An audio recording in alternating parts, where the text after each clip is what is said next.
Supreme court से बड़ी खबर आ रही है। देखिए, जयपुर हेरिटेज निगम को फटकार लगाई गई है। जल महल में प्रदूषण पर फटकार लगाई गई है। जल महल की उपेक्षा से कोर्ट नाराज है। जयपुर को कैसे स्मार्ट सिटी बनाएंगे, ये कोर्ट पूछ रही है।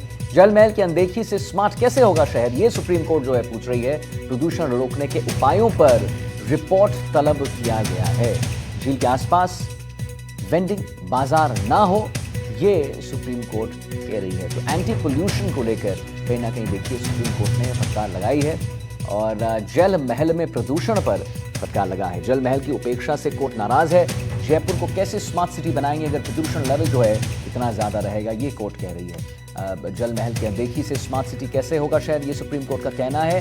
प्रदूषण रोकने के उपायों पर रिपोर्ट भी मांगा गया है सुप्रीम कोर्ट द्वारा।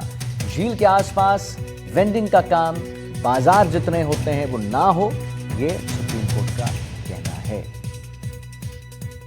झील के आसपास वेंडिंग बाजार कुछ ना हो, सुप्रीम कोर्ट कह रहा है। जयपुर हेरिटेज निगम को फटकार लगाया गया कहीं ना कहीं। और देखिए, जल महल में प्रदूषण पर जो है फटकार लगाया गया। जल महल की उपेक्षा से कोर्ट नाराज है।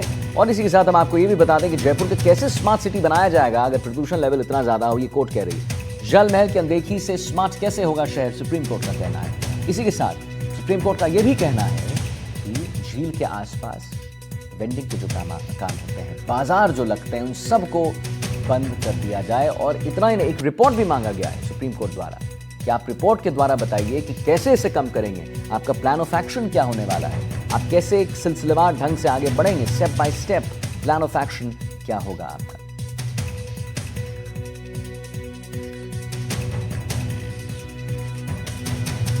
सुप्रीम कोर्ट से बड़ी खबर, जयपुर हेरिटेज निगम को फटकार। जल महल में प्रदूषण पर फटकार। जल महल की उपेक्षा से कोर्ट नाराज है।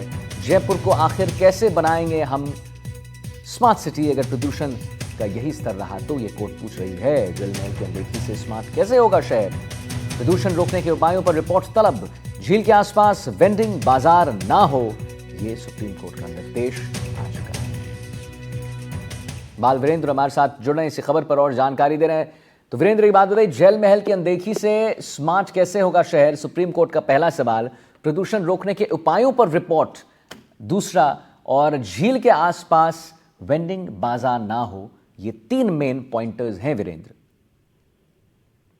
बिल्कुल, देखिए आदित्य, जिस तरीके से सुप्रीम कोर्ट ने संज्ञान लिया है उस पूरे मामले को लेकर, इसमें सुप्रीम कोर्ट ने साफ कहा है कि जल महल की झील को जिस तरीके से नुकसान पहुंचाया गया है, वो कहीं ना कहीं हमें इस बारे में सोचना चाहिए कि इसको किस तरीके से जो है साफ किया जाए। और सबसे बड़ी बात यह है कि एक तरफ दावा किया जाता है स्मार्ट सिटी को बनाने का और दूसरी तरफ इस तरीके की जो तस्वीरें हैं वो देखने को मिलती है, वो कहीं ना कहीं कई सवाल है वो उठते हुए दिखाई दे रहे हैं।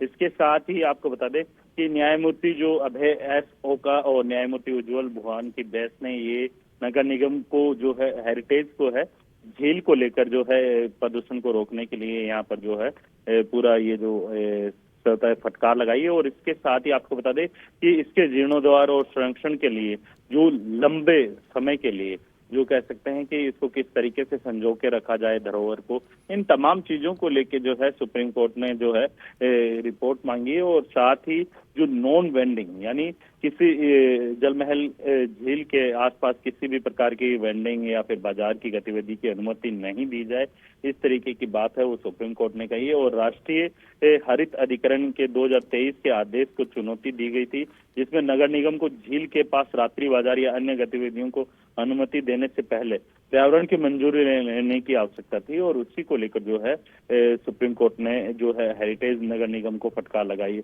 और इसके साथ साथ एनजीटी के अधिकारियों को यह भी आदेश दिया है कि नारगढ़ वन्य जीव अभयारण्य और पारिस्थितिक संवेदनशील क्षेत्र के संबंध में जो अधिसूचना जारी की गई है उसका उल्लंघन करने वाली किसी भी गतिविधि होती है उसकी अनुमति जो है ना दी जाए। और साफ तौर पे नगर निगम हेरिटेज की जो जिस तरीके से जो ये कृत्य किया जा रहा है उसको जल महल झील को पूरी तरह नष्ट करने का जो है यहाँ पे सुप्रीम कोर्ट ने बात कही है। जी चलिए, ठीक है वीरेंद्र, बहुत बहुत शुक्रिया आपका महत्वपूर्ण जानकारी देने के लिए।